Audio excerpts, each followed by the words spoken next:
good day to all of you. How have all of you been in the last 1 week? Today, I would like to talk on the topic helping your employees to embrace change.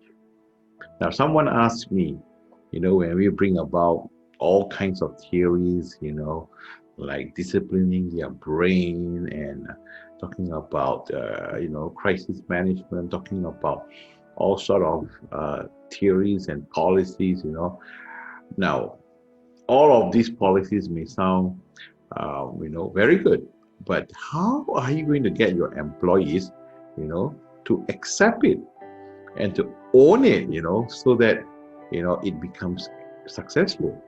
So change management is basically not change enforcement.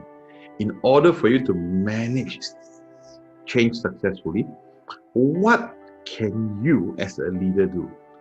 Change is constant in most companies, right? And it is an essential component of growth. So typically, when organizations undergo initiatives of such changes, leaders tend to focus on laying out the procedural steps that they must take, but they often forget or ignore the human component of change. That is, how to steer their teams towards the new vision or the new culture or the new transformation, and how you can encourage learning and growth, and also how to communicate it across.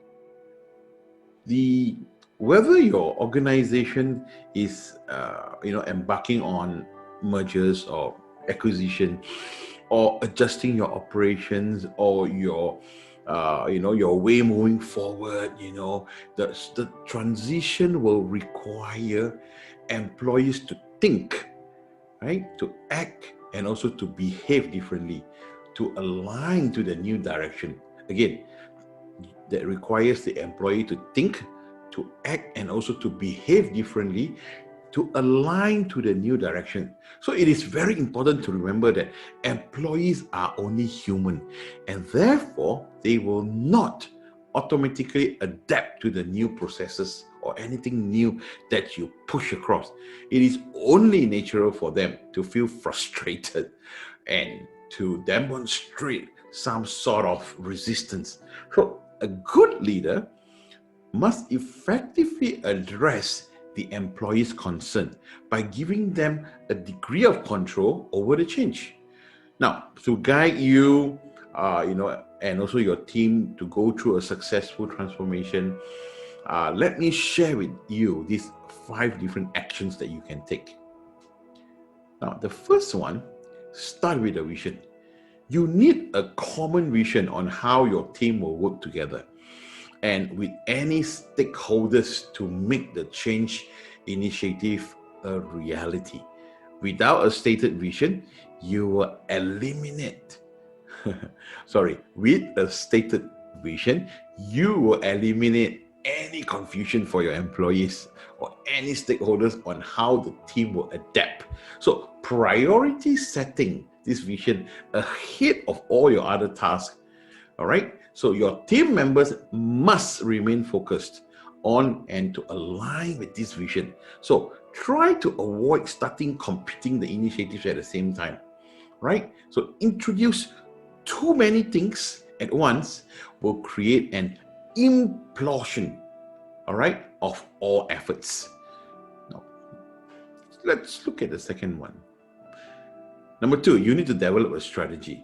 Now, so once you have created the vision, you must engage with your people on how to get there, right? So they and the other stakeholders must understand, because they need to understand what is their roles in implementing the strategy that will fulfill the vision. So understand who your stakeholders are and what they need so that you will be able to work with them.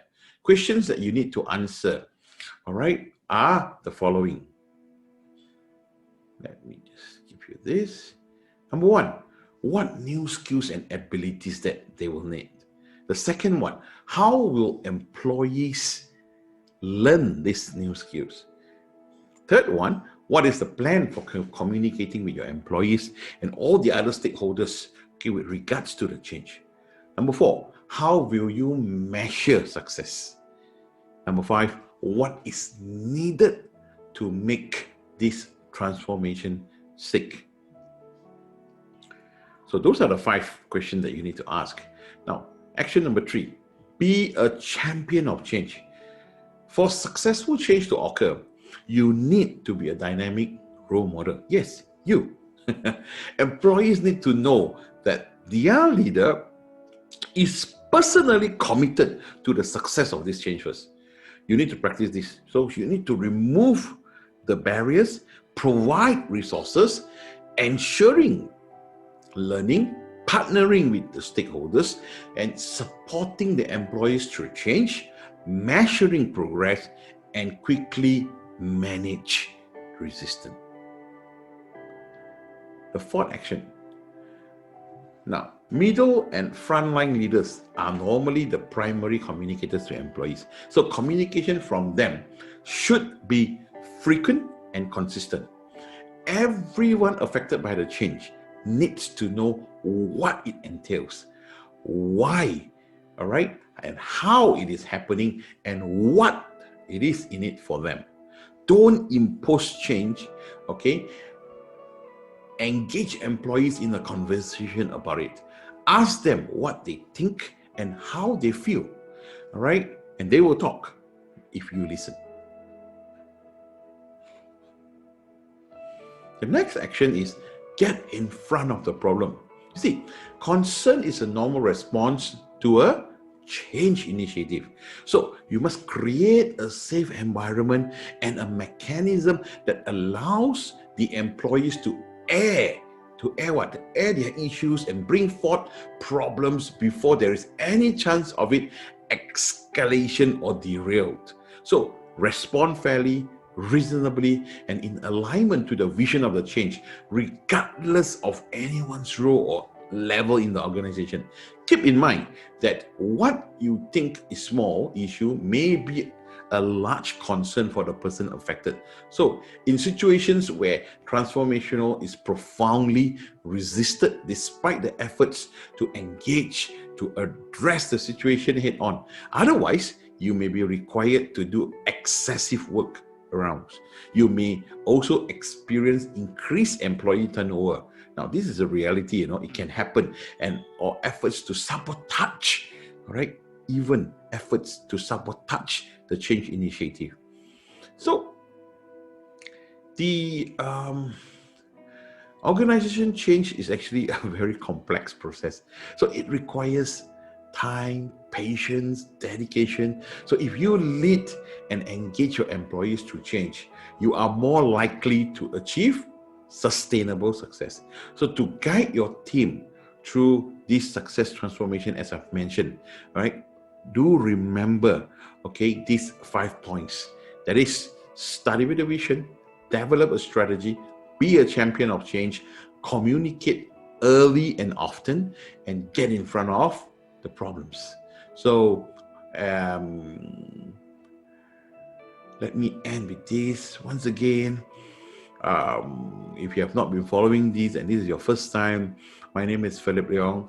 My passion is to deal with and to talk on leadership matters. Why? Because leadership matters because people matter.